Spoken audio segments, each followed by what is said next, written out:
Hai guys, kembali lagi bareng gua di Baraya Anime. Gimana kabar kalian semua? Wahai para penikmat konten spoiler, semoga kalian selalu diberi kesehatan, dilimpahkan rezekinya, dan dipermudah segala urusannya. Di video kali ini, gua mau bahas komik manhwa berjudul I Became a Tyrant of the Defense Tower, di mana kisah ini bercerita tentang seorang gamer yang berhasil menamatkan game tersulit di dunia. Dan dia adalah orang pertama dan mungkin satu-satunya yang menamatkan setelah game itu rilis 10 tahun lamanya. Lalu kejadian aneh menimpanya, jiwa si gamer terserap masuk ke dalam game itu sendiri. Dan di video kali ini cerita melanjutkan part sebelumnya, di mana stake berikutnya akan dimulai dalam waktu 5 hari 14 jam. Saat ini As tengah berada di toko pandai besi untuk mengambil sesuatu yang pernah ia pesan sebelumnya. Barang tersebut adalah manakor dari 4 senjata Evalin yang telah hancur. Walau kemungkinan suksesnya kurang dari 8%, tetapi ketua pandai besi berhasil mendapatkannya. Dan juga ia sudah menempa 3 senjata yang As minta sebelumnya, yaitu 3 mana gun yang terbuat dari Redman Champion Rank R. Karena 3 senjata itu memiliki perwujudan yang sama, maka As memberi nama senjata itu Cerberus, tipe mana gun, dan setiap peluru terakhir dari setiap magazine pasti akan menjadi critical hit. Jadi saat ini ada 6 mana gun yang telah dibuat, dan karena hanya satu orang yang akan menggunakan senjata itu, As memperhitungkan beban yang akan ditanggung oleh si penggunanya. Ia pun berinisiatif membuat senjata yang berukuran lebih ramah. Ukurannya yang kecil serta keringanan mereka akan membantu dalam pertempuran jarak dekat. As sangat senang dengan kinerja Blacksmith, tapi ia juga meminta maaf karena masih ada beberapa barang yang harus dibuat untuk menghadapi pertempuran berikutnya. Sebagai komisi untuk hasil kerjanya, As memberinya kepingan emas dari Jirah Golden Gargoyle. Dan As juga memberi Blacksmith mana core dari boss monster yang harus dibuatnya menjadi equipment. Jadi setelah boss monster dikalahkan, ada kemungkinan mereka akan menjatuhkan drop mana core pribadi mereka. Mana core itu bisa dijadikan sebuah senjata atau item lainnya, dan juga bisa dipakai menyesuaikan kebutuhan si pemilik. Tapi untuk menggunakannya secara maksimal, mana core boss harus digabungkan dengan material monster yang bersangkutan agar kemampuan yang dihasilkan maksimal. Sampai saat ini, As masih belum bisa mengumpulkan material yang sesuai. Namun karena kondisi yang saat ini mendesak, mau tidak mau As harus membuatnya asalkan situasi dan kondisinya normal. Sebagai contoh, boss stake 1, Spectre Knight. Boss equipment miliknya adalah Spectre Great Sword, tapi tidak ada karakter yang dapat menggunakannya, jadi As menyimpannya. Setelah itu, elite monster yang muncul menjadi boss monster, dan mereka tidak menjatuhkan mana core. Dan di tengah penjelajahan di dalam Castle Kingdom, As mendapatkan mana core Golden Gargoyle. Itulah mengapa ia dapat membuat Golden Armor, yang merupakan boss equipment monster itu. Dari material dan mana core itu, As menginginkan sebuah zirah seringan setipis mungkin, dan mempermudah si pengguna untuk bergerak. Tapi menurut Blacksmith, jika seperti itu, maka durability-nya akan menurun. As sendiri tidak mempermasalahkan hal itu, yang penting zirah itu nyaman untuk digunakan. Perlengkapan yang As minta memang seperti zirah, tapi fungsinya lebih mirip dengan pakaian seorang sorcerer. Setelah selesai dengan Blacksmith, As lalu mengunjungi workshop sang alchemist. Di sana, As mengecek perbaikan artefak anti udara, yang alhamdulillah berjalan dengan lancar.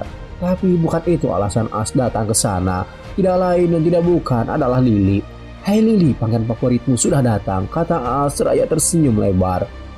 Akan tetapi Lily menanggapinya dengan biasa saja. "Apa saya juga harus maju kali ini, yang mulia?" kata Lily yang sudah merasa dirinya harus ikut bertarung kembali di garis depan.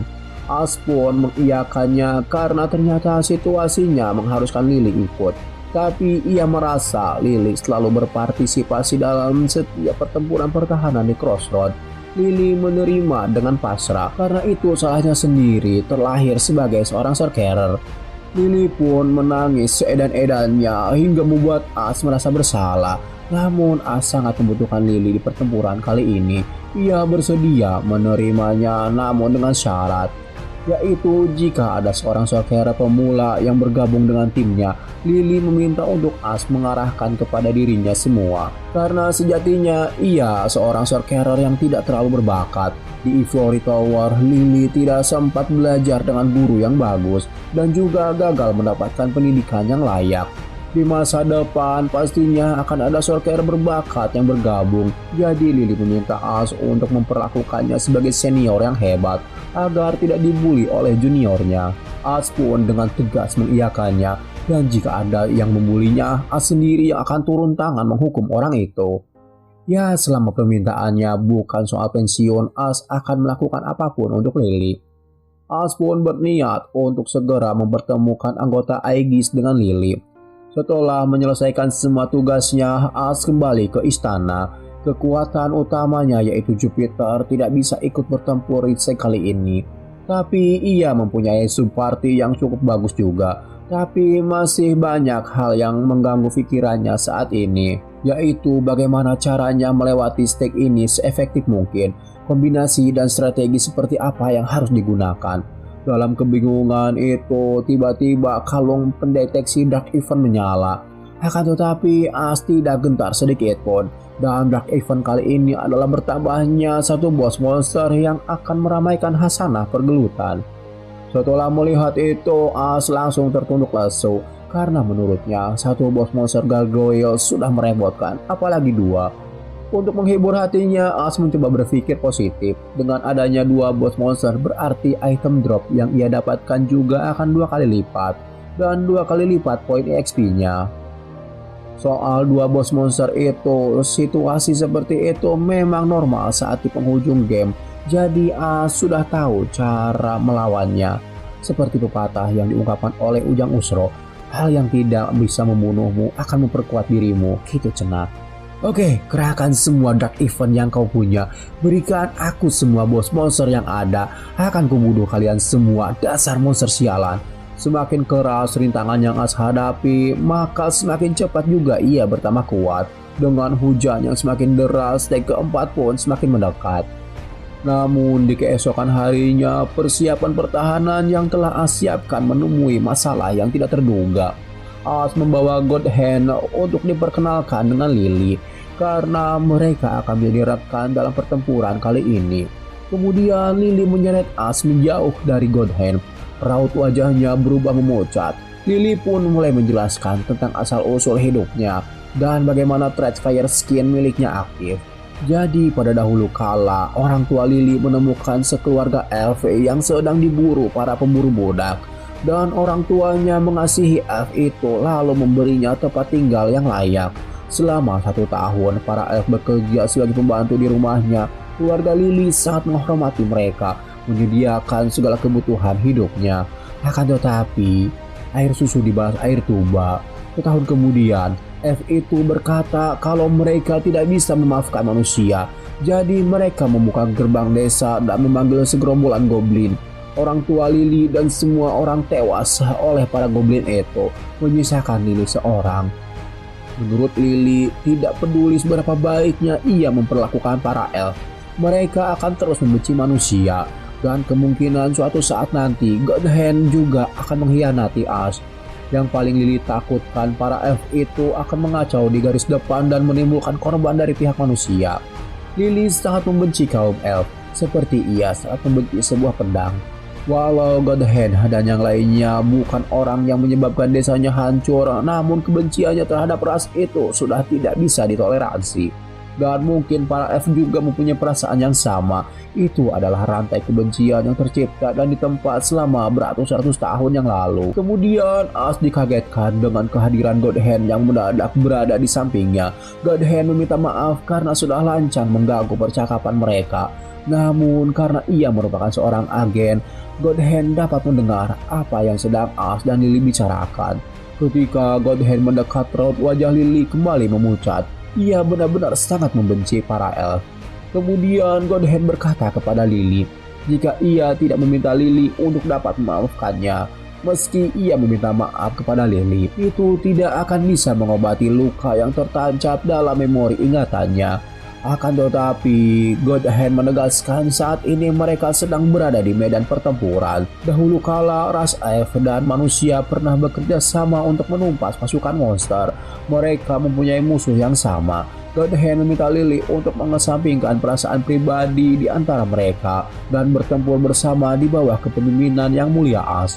Namun Lily dengan tegas menolaknya karena ia sudah tidak percaya lagi dengan kaum elf. Karena Lily merasa God Hand juga pasti mempunyai perasaan yang sama, yaitu sangat membenci manusia yang telah menindas kaumnya dan memperlakukan kaum F seperti budak.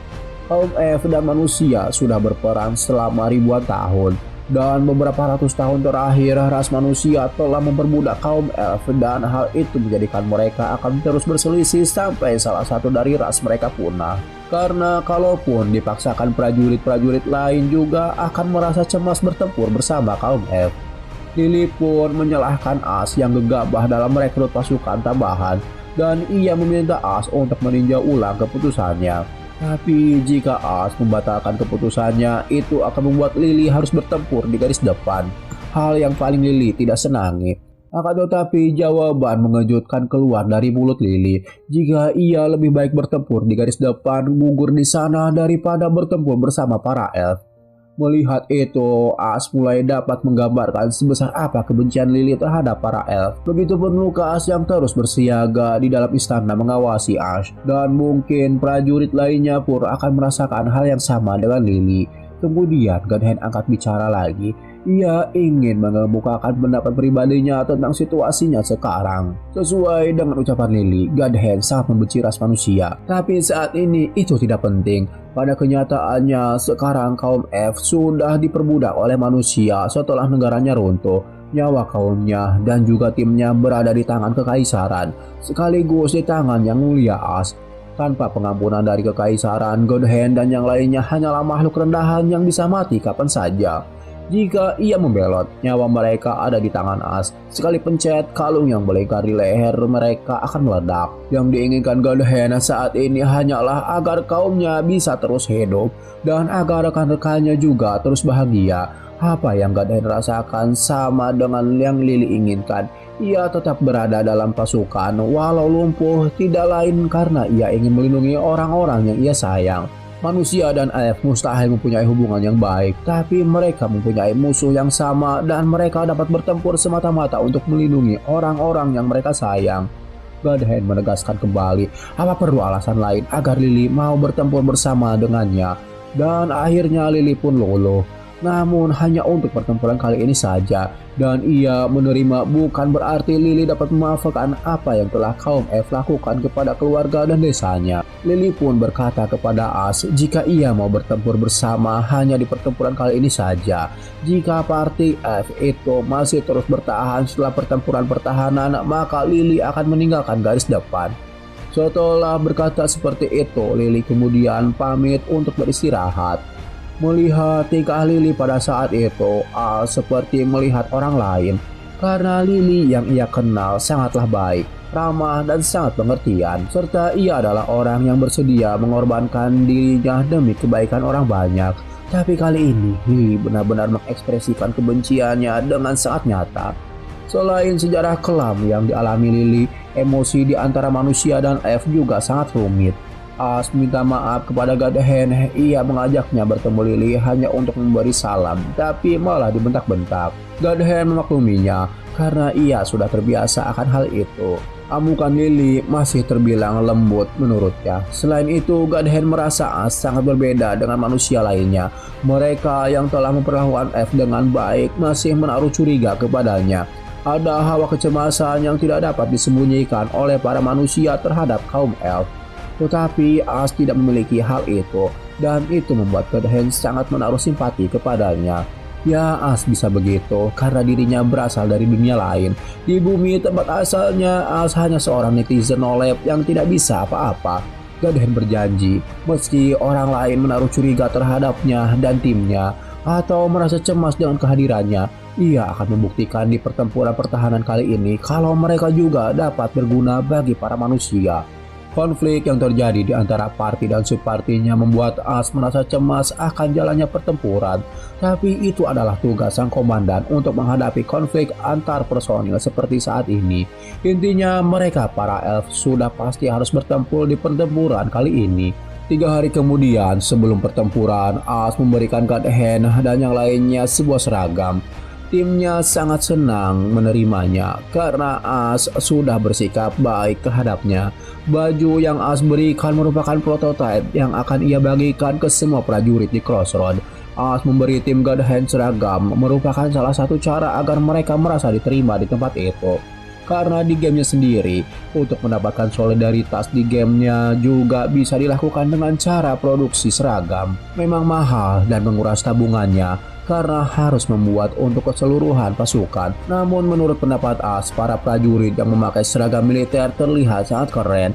Seragam yang fashionable dan dipakai dengan rasa bangga di dada. Dengan begitu, orang-orang merasa bangga menjadi seorang prajurit.